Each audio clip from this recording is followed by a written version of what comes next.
فی قلوبہم مرض فزادہم اللہ مرضا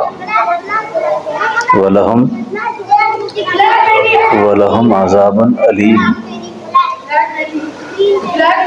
یہ جو مضمون میں عرض کرنا ہوا فی قلوبہم مرض فزادہم اللہ مرضا، اس میں ایک بڑی سخت قسم کی خبیث بیماری ہے جس کو قساوت قلبی کہتے ہیں۔ قساوت قلبی یہ ایک بڑی مہلک قسم کی بیماری ہے روحانی طور پر، کہ دل میں غیر معمولی سختی پیدا ہو جانا، اور اس بیماری سے بچنے کی تاکید سورہ بقرہ میں بھی ہے، اسے یہاں پر، اور سورہ حدید میں بھی ہے۔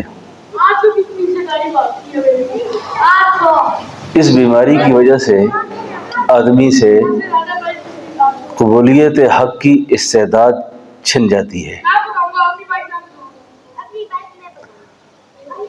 یہ بیماری کن لوگوں کو ہوتی ہے اور کیوں ہوتی ہے اور اس کا علاج کیا ہے؟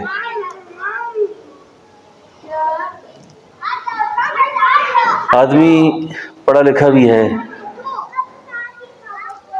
فرائض کی حدود کی معلومات بھی ساری رکھتا ہے، اس کے لیے عمل کا دروازہ بند ہو جاتا ہے۔ یہ قساوت ہے۔ اس میں پھر دو قسم کے لوگ ہیں۔ ایک وہ لوگ جو اس قساوت قلبی سے پریشان ہیں، اور ایک وہ لوگ ہیں جو اس قساوت سے پریشان نہیں ہیں۔ جو پریشان ہیں وہ کس درجے کے لوگ ہیں، اور جو پریشان نہیں ہیں ان کی کیا حیثیت ہے، یہ دو باتیں ذہن میں رکھیں گے۔ اب قساوت قلبی سے جو لوگ پریشان ہیں، اس کو ایک اللہ والوں کی زبان میں یہ وہ لوگ ہوتے ہیں جن کو قبض شیطانی ہوتا ہے۔ قبض شیطانی کا مطلب یہ ہوتا ہے کہ اس آدمی پر شیطان کا پورا تسلط ہے۔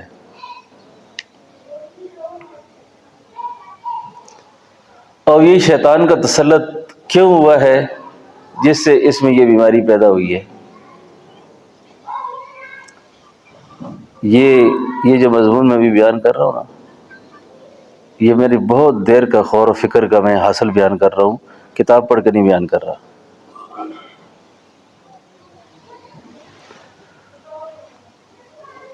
اس مضمون کو سمجھیں گے، یہ بہت ساری بیماری کا علاج بتا رہی ہے، پھر قسمت ہے جس کو فائدہ ہو علاج کرے اپنا۔ اب یہ بیماری کیوں لگی، کن لوگوں کو لگتی ہے؟ یہ بات سمجھ آ گئی نا؟ دو باتیں رکھیں، ایک قساوت قلبی جس کو کہیں گے قبض شیطانی، اور دوسرے کو کہیں گے قبض رحمانی۔ اب قبض رحمانی کی علامت یہ ہے کہ اس بندے کو افسوس رہے گا، اے کاش کب انسان بنوں گا،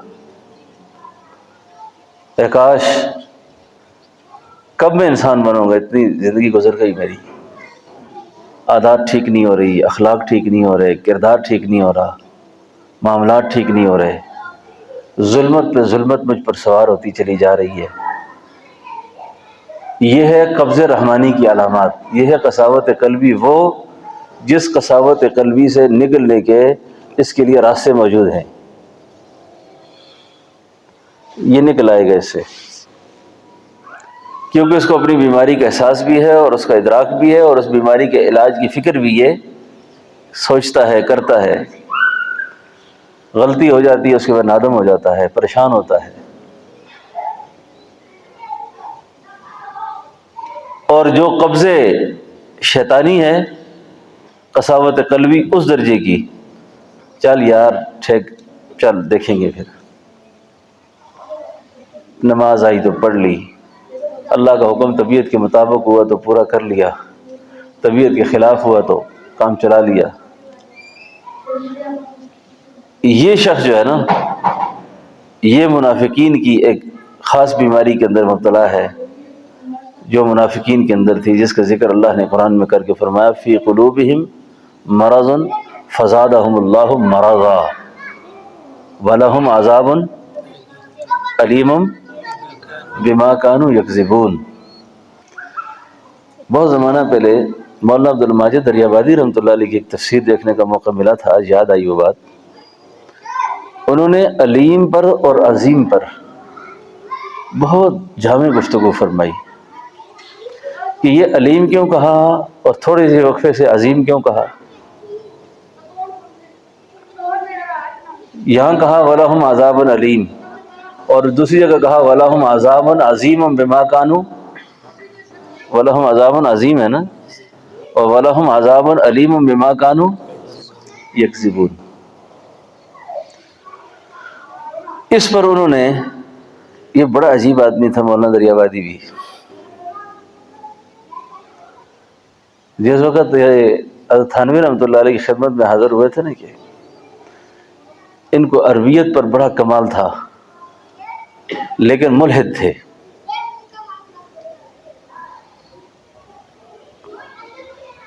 بوٹ سوٹ پہنا ہوا مولانا، وہ کیا کہتے ہیں، اکبر الہ آبادی کو کہنے لگے کتاب تو قرآن بڑی دلچسپ ہے، بڑی دلچسپ پیرائے میں لکھی ہے، بڑا زبردست عنوان ہے اس کا، لیکن میرے کچھ اشکالات ہیں اس پر، میرے کچھ اشکالات ہیں قرآن پر۔ تو مولانا دریابادی کو اکبر الہ آبادی نے ایک بات کی، تمہارے جو اشکال ہے نا، مجھے ایک آدمی پتا ہے، اس آدمی سے جا کے تم مل لو نا تو تمہارے یہ اشکال دور ہو جائیں گے۔ لیکن ان کی ملاقات کے آداب یہ ہیں کہ وہاں سوال نہیں کرنا، سوال کریں گے تو رہ جائیں گے، یہ نہیں کہ وہ تیرے سوالوں کے جواب نہیں دے سکیں گے۔ یہ گئے نا جب حضرت تھانوی کی خدمت میں، تو مشہور آدمی تھے یہ بھی، انہوں نے کہا حضرت میں آیا ہوں تو ملاقات کی غرض تھی، اور خط دکھایا اکبر الہ آبادی کا، انہوں نے کہا میں چند دن آپ کی صحبت میں رہنا چاہتا ہوں۔ چند دن جب گزارے نا، جو دل کی جو قساوت تھی نا، قلبی قساوت جب دور ہوئی نا، کوئی تقریر نہیں، کوئی لمبی چوڑی مجلس نہیں، وعظ نہیں، بیان نہیں، چند دن جب قساوت ختم ہوئی تو کہنے لگے حضرت میرا ارادہ ہے کہ میں آپ کی خدمت میں رہ کر کچھ استفادہ کروں اور بیعت کر لوں آپ سے۔ تو میں ٹھیک ہے، ہم اسی کام کے لیے بیٹھے ہوئے، آ جاؤ۔ یہ جو عقدہ یہاں میں ابھی بیان کر رہا ہوں نا، فی قلوبہم مرض فزادہم اللہ مرضا، یہ ایک بیماری ہے۔ یہ بیماری بعض اوقات ایسے لوگوں میں مستحکم ہوتی ہے جو علم کے باوجود، معلومات کا وسیع ذخیرہ رکھنے کے باوجود اللہ کی نافرمانی پر جرأت کرتے ہیں۔ اللہ کی نافرمانی پر جب وہ جرأت کرتے ہیں، اس جرأت کا جو نتیجہ ہوتا ہے، اس نتیجے کے طور پر اللہ ان کے دلوں پر مہر لگا دیتے ہیں، اور قبولیت حق کی جو استعداد ہے وہ ان سے سلب ہو جاتی ہے، چھن جاتی ہے اس سے، اور نتیجتاً اللہ سب کی حفاظت کرے، ملحد ہو کر، بے دین ہو کر، کافر اور مرتد ہو کر دنیا سے رخصت ہوتے ہیں، کیونکہ ان کے دلوں میں شاعر اللہ کی عظمت نہیں ہوتی، اللہ کے عظمت کا کوئی ایسا خاص پرواہ نہیں رکھتے۔ تو مولانا دریابادی جب حضرت سے تعلق ہوا، پھر حضرت کے مجاز ہو گئے، پھر حضرت نے ان کو فرمایا اب تفسیر لکھو، اب تفسیر لکھو۔ پھر یہ تفسیر ماجدی اس کے بعد لکھی، اور جس وقت اس جگہ پہ پہنچے نا، جس جگہ میں بیان کر رہا ہوں، کیونکہ ایک آدمی ایک بیماری سے گزرا ہوا تھا نا، اس بیماری کا اس آدمی کو زیادہ پتہ ہوتا ہے جو اس وقت بیمار بھی ہو، پھر اس کا علاج بھی ہو جائے، اور اس کے علاج کے نتیجے میں جب صحت مل گئی تو یہ بڑی باریک قسم کی یہاں انہوں نے گفتگو فرمائی یہاں پر. تو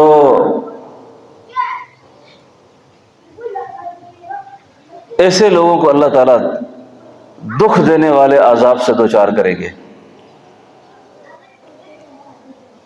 علیم کا معنی کیا ہے؟ دکھ دینے والا.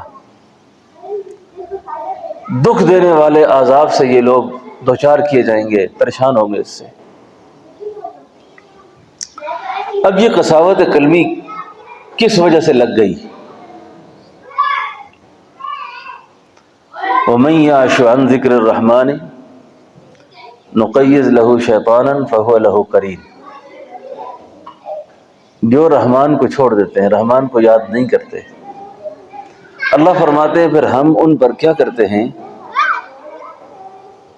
شیطان مسلط کر دیتے ہیں. اسی طرح کا مضمون رسول اللہ صلی اللہ علیہ وسلم نے جب بیان فرمایا نا، تو فرمایا ہر انسان کے دل کے پاس جنات میں سے، جنوں میں سے ایک شیطان بیٹھا ہوا ہے.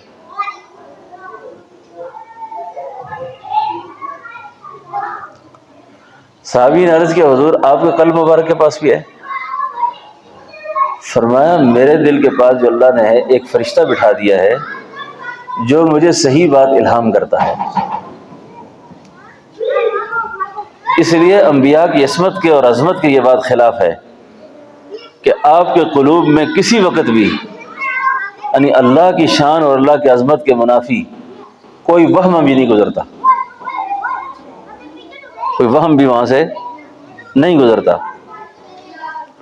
اس کی انبیاء کی عظمت میں یہ ہے، انبیاء کی شان میں یہ ہے کہ ہر آنے والے دن نبی کا ایمان بڑھتا ہے، ہر آنے والے دن نبی کا ایمان بڑھتا ہے. اس ایمان میں کسی قسم کا کوئی تردد واقع نہیں ہوتا. اب یہ جو قساوت قلبی کی جو بیماری ہے نا، میں آج کوئی اثر سے کافی دیر پہلے سے اس مضمون کو دل و دماغ میں پھیر رہا ہوں، سوچتا تھا اس کو کہ بڑا ہے خاص مضمون ہے یہ، اور اجتماعی طور پر اس میں ہم مبتلا ہیں.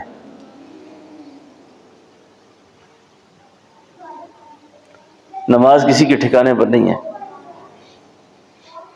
اعمال کسی کے ٹھکانے پر نہیں ہے. غرض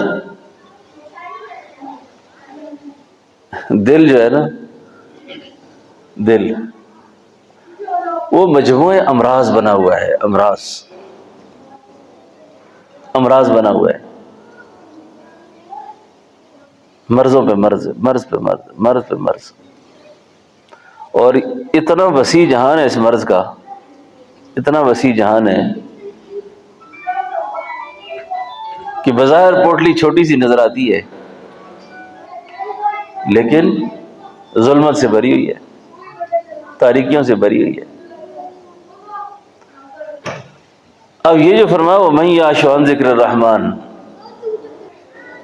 اب یہاں جو ذکر ہے نا، یہ تسبیحات ہیں، یہ اسم ذات ہے، یہ درود پاک ہے، یہ استغفار ہے، یہ فلاں ذکر ہے، فلاں ذکر ہے.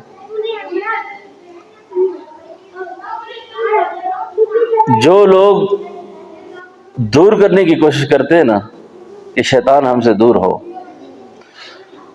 وہ صرف وظائف کا سہارا لیتے ہیں یہاں پر کہ اس سے قساوت قلبی ختم ہوگی. علماء حضر رہے، بڑا نکتہ ہے یہ کہ اس سے قساوت ختم ہوگی. لیکن قساوت کے ختم کرنے کے لیے سب سے پہلے تزکیہ ضروری ہے. ہم چاہتے ہیں تصفیہ، تصفیہ اور چیز ہے، صفائی چاہتے ہیں. اور صفائی اس وقت تک نہیں آ سکتی جب تک حرام نہ چھوڑے۔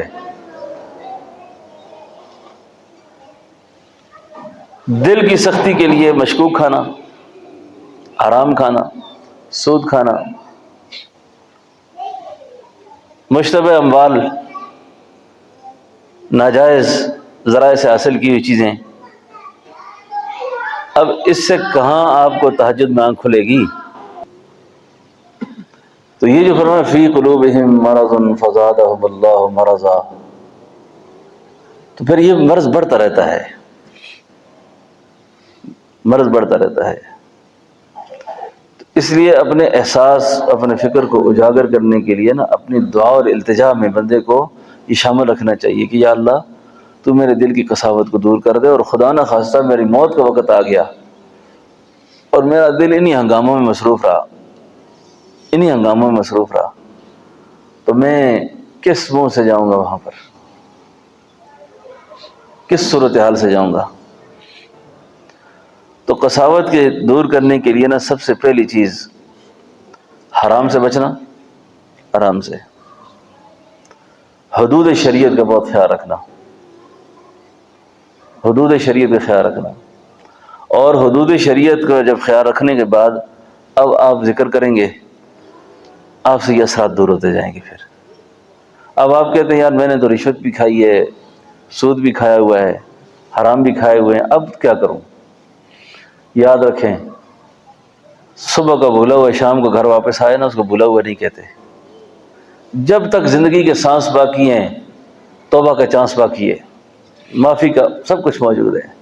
آنکھیں بند ہو گئیں پھر اس کے بعد کچھ نہیں ہوگا، آنکھیں بند ہونے پر سب کچھ بند ہو جائے گا۔ اب حرام کی نوسط چڑھی ہوئی ہے، اب کیا کریں اس کا یہ کریں کہ اللہ سے مانگیں گے، اس کو دور کریں گے۔ جی غالب نے ایک شعر کہا تھا نا، غالب نے ایک شعر کہا تھا، کسی نے کہا حج کرو جا کے نا، عمرہ کرو، خدا سے معافیاں مانگو، شراب پیتے ہو، یہ کرتے ہو، وہ کرتے ہو۔ میں کہا کعبہ کس منہ سے جاؤ گے غالب؟ شرم تم کو مگر نہیں آتی؟ یہ ایک شاعر کا خیال ہے، اچھا یہ شاعر کی سوچ ہے، عارف کی کیا سوچ ہے؟ اب یہ عارف کا تخیل ہے نا، شاعر کا، عارف کا تخیل، اسی منہ سے جاؤں گا کعبہ، اسی منہ سے شرم کو خاک میں ملاؤں گا، شرم کو خاک میں ملاؤں گا، رو رو کے اپنے رب کو منواؤں گا، یوں اپنی بگڑی بنواؤں گا۔ اب شاعر کا تخیل الگ ہے، عارف کا تخیل الگ ہے۔ اب ایسا نہیں ہے لوٹ آئے جتنے فرزانے گئے، تاب منزل صرف دیوانے گئے، آہ کو بھی کچھ نسبت عشاق سے، آہ نکلی اور پہچانے گئے۔ وہ کیا شعر تھا دل پہ بدلنے پہ ان کے، آئے جب طے کر کے ہم راہ وفا، ایسے بدلے پھر نہ پہچانے گئے، ایسے بدلے پھر نہ پہچانے گئے، ایسے بدلے پھر نہ پہچانے گئے۔ مجھے خود ایک صاحب بزرگ نے کہا، خود ایک بزرگ نے کہا، کہنے لگے مجھے پتا چلا کندھار میں تسخیر کا عمل ہے مولوی عمیر صاحب، کہ کوئی بزرگ ایسا ہے جس کے بعد تسخیر کا عمل ہے، مسخر کرنا جانتے ہیں، اور بڑا زور تعویذ ہے اس کا۔ کہتے ہیں کہ مجھے کسی جگہ دل رکا ہوا تھا کہ یہاں میری نسبت ہو جائے، میری شادی ہو جائے، میں اس تعویذ کے پیچھے وہاں تک گیا۔ نادانی بھی نادانی ہوتی ہے نا، لیکن کہنے لگے کہ شکر ہے کہ میں وہاں گیا تھا، اور اس اللہ والے کے پاس تسخیر بھی تھی، نگاہ بھی تھی، سب کچھ تھا۔ اس نے مجھے دیکھ کے کہا اوہو، ایک فانی بت کے پیچھے مرنے کے لیے اتنے دور سے آئے ہو، میرے پاس جو اصل چیز ہے وہ لے کے چلے جاؤ، اصل دولت لے کے جاؤ، اصل دولت لے کے چلے جاؤ۔ جس پہ تم فریفتہ ہو نا، آج اس کو پیچس لگے، اسہال لگے، آج اس کے منہ پہ چچک کے دانے نکل آئے تو سارا حسن ختم ہو جائے گا۔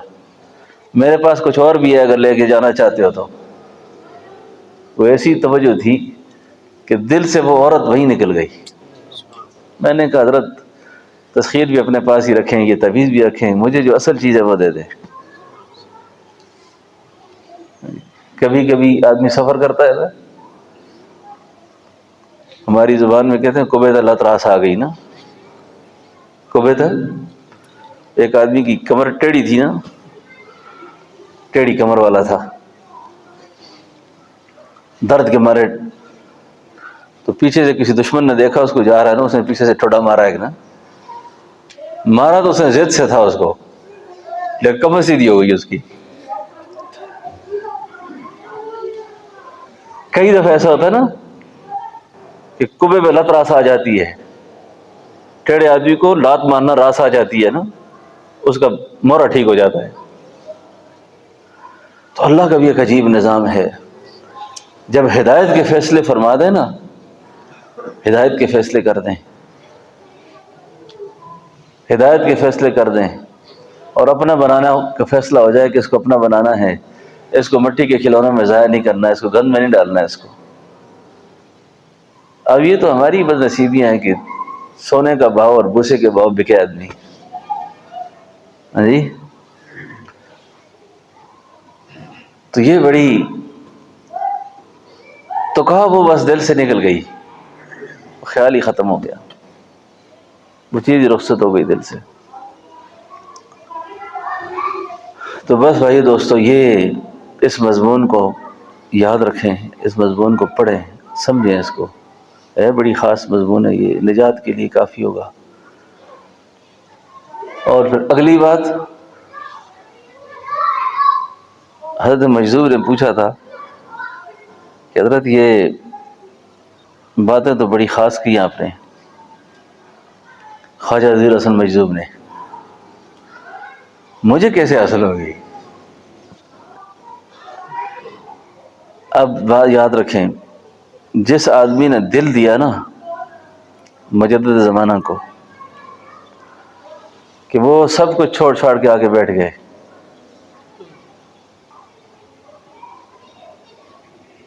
تو حضرت نے کوئی اشارے میں بات کر دی، وہ تو شاعر تھے، انہوں نے فوری شعر بنایا، کہا ان سے ملنے کی یہی ایک راہ، ان سے ملنے کی یہی ایک راہ، ملنے والوں سے راہ پیدا کر، ملنے والوں سے راہ پیدا کر، ملنے والوں سے راہ پیدا کر، کیونکہ یہ بیماریاں کہتے ہیں نا منتقل ہوتی ہیں نا، کہتے ہیں اس کو بری نظر لگ گئی ہے، کہتے ہیں جس طرح یہ بری نظر لگتی ہے نا، اس طرح اچھی نظر بھی لگتی ہے، اس طرح اچھی نظر بھی لگ جاتی ہے۔ تو اچھی نظر کے بھی اپنے اثرات ہیں اور بری نظر کے بھی اچھے اپنے اثرات ہیں۔ تو اگر ہم یہ چاہیں کہ ہمیں اچھی نظر لگے تو اپنی اصلاح کی فکر کو مقدم رکھیں، اچھا، اپنی اصلاح کی فکر کو مقدم رکھیں۔ میں کئی مجلسوں سے ایک بات عرض کر رہا ہوں کہ ہمارا چھوٹا موٹا دیندار ہر آدمی کو اجتماعی طور پر لوگوں کی نجات کا غم ہے کہ لوگوں کو کیا ہوگا، لوگوں کا تو جو ہوگا ہوگا، میرا کیا ہوگا۔ میں نے ایک بزرگ سے، دوست ہے مجھے اچھی، انہوں نے مجھ سے بات کی، مجھے کہنے لگے جی حضرت یہ قرآن میں آیا نا کہ کنتم خیر امت اخرجت للناس، کہ تم بہترین امت ہو، تو میں تو سوچتا رہتا ہوں کہ خیر امت میں ہوں کہ نہیں میں، اور میرے اندر پہلے کوئی خیر کے اجزاء ہو نا پہلے، کہ تب تأمرون بالمعروف، تو بعد کی بات ہے نا کہ تم بہترین امت ہو، تو میں کہیں مذاق تو نہیں ہوں، میرے اندر بہترین ہونے کی کون سی خوبی ہے؟ نماز ہے، اعمال ہیں، جی کوئی خیر ہے میرے اندر؟ شر ہی شر ہے، فتنہ ہی فتنہ ہے۔ تو دعا یہ کریں کہ اللہ مجھے خیر امت بنائے، اور جب خیر امت ہو جائے گا پھر اس کا وجود منبع فیض ہوگا، اپنے لیے بھی نافع اور اللہ کی مخلوق کے لیے بھی نافع ہوگا یہ، ورنہ خود بھی حجابات میں اور اوروں کا تو کیا ہی کہنے، پھر کیا حشر ہوگا۔ اللہ جل شانہ ہم سے قساوت دور کرے۔ اب قساوت قلبی، میل، ظلمت، یہ جتنے امراض ہیں یہ ظلمت کی قسم ہے، اندھیرے کی قسم ہے، اور اندھیرے کا علاج ہے روشنی۔ اندھیرے کا علاج کیا ہے؟ روشنی۔ اب روشنی کیا ہے؟ اللہ کا ذکر ہے، اللہ کو یاد کرنا ہے۔ تو اللہ کی یاد کا دائرہ حدود اللہ سے شروع ہوتا ہے صاحب۔ اللہ کی یاد کا دائرہ کہاں سے شروع ہوگا؟ حدود سے شروع ہوتا ہے۔ میں خود ایک ایسے ملک کو جانتا ہوں، میرے پاس آیا، مجھے کہتا ہے اس نے ہوشیاری کی نا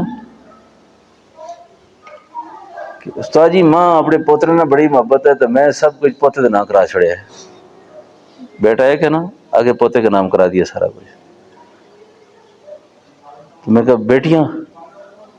کہا جی میں پترے میں کچھ نہیں دیتا۔ دیکھی چال، کہتا میں نے بیٹے کو بھی نہ بیٹے کو دیا نہ بیٹیوں کو دیا ہے، پوتے کا نام کر دیا سارا کچھ۔ اب بیٹے کا پوتے کا ایک ہی کچھ ہے نا سارا کچھ۔ کیسی ہوشیاری نفس نے سکھائی ہے۔ اب بیٹیوں نے کہا باجی ہمارا ایسا کہو تو پراؤں کیسے دیتا میں، بھائی سے پوچھو جا کے۔ دنیا کی ہرس ایسی چیز ہے نا، یہ لگی رہے گی آگ۔ تو قساوت قلبی یہ بہت بڑی اللہ کی ناراضگی کا ایک سبب ہوتا ہے۔ حقوق کے معاملے میں، لین دین کے معاملے میں اپنے آپ کو اس گند سے صاف کر کے جاؤ، صاف کر کے رکھو، معاملات کو ٹھیک کر کے رکھو۔ اور جب تک ایسا نہیں ہوگا نا خدا کی یاد نصیب نہیں ہوگی، تعلق معلّہ نصیب نہیں ہوگا۔ اور تعلق معلّہ نہیں ہوگا اس قساوت قلبی کی بنیاد پر اس عارف کی یہ خبیث اور مہلک ترین بیماری ہے، اس میں انجام جو ہے بہت برے ہو کر مرے گا آدمی۔ پھر سمجھا نا؟ تو یہاں اس چیزوں کا تزکیہ ہے، اس کے ساتھ ساتھ یہ ذکر اس میں ذات کا زبانی طور پر اور قلبی طور پہ اس کا مراقبہ کرنا اور اس کا ذکر کرنا، اس کو ذکر میں رکھنا اپنے، تاکہ ادھر سے بھی ہماری حفاظت ہو رہی ہے اور ہم اندر سے بھی اس کی اپنی صفائی کی کوشش میں لگے ہوئے ہیں۔ اور مایوس نہیں ہونا۔ جتنے لوگ آپ بیٹھے ہوئے میری یہ گفتگو سنی ہے نا، کئی دلوں کو دستک ہوئی ہے بڑی سخت، کئی دلوں میں دستک لگ رہی ہوگی۔ مایوس نہیں ہونا، مایوس نہیں ہونا۔ مایوسی کا جو سوال ہے نا وہ اللہ کو بہت ناپسند ہے۔ کفر معاف ہو سکتا ہے، شرک معاف ہو سکتا ہے، یہ ساری گناہ معاف ہو سکتے ہیں، لیکن کسی کو معافی کا دل ہو تو خدا نے آج تک اس قوم کی حالت نہیں بدلی، نہ ہو جس کا خیال اپنی حالت بدلنے کا۔ آپ بدلنے کا ارادہ کر لیں، بدلنے کا، اللہ بدلیں گے، اللہ بدلیں گے۔ پھر دعا کریں، التجا کریں، یا اللہ میں تو یہ بات تو ٹھیک ہے جو کچھ ہو رہا ہے میرے ساتھ، سمجھ آئیے نا جی؟ تو انشاءاللہ اس کی برکت سے دل کی سیاہی دور ہو جائے گی، ٹھیک ہے نا؟ تو تھوڑی دیر ہلکا کر لیتے ہیں، ذرا مراقبہ بھی کر لیں،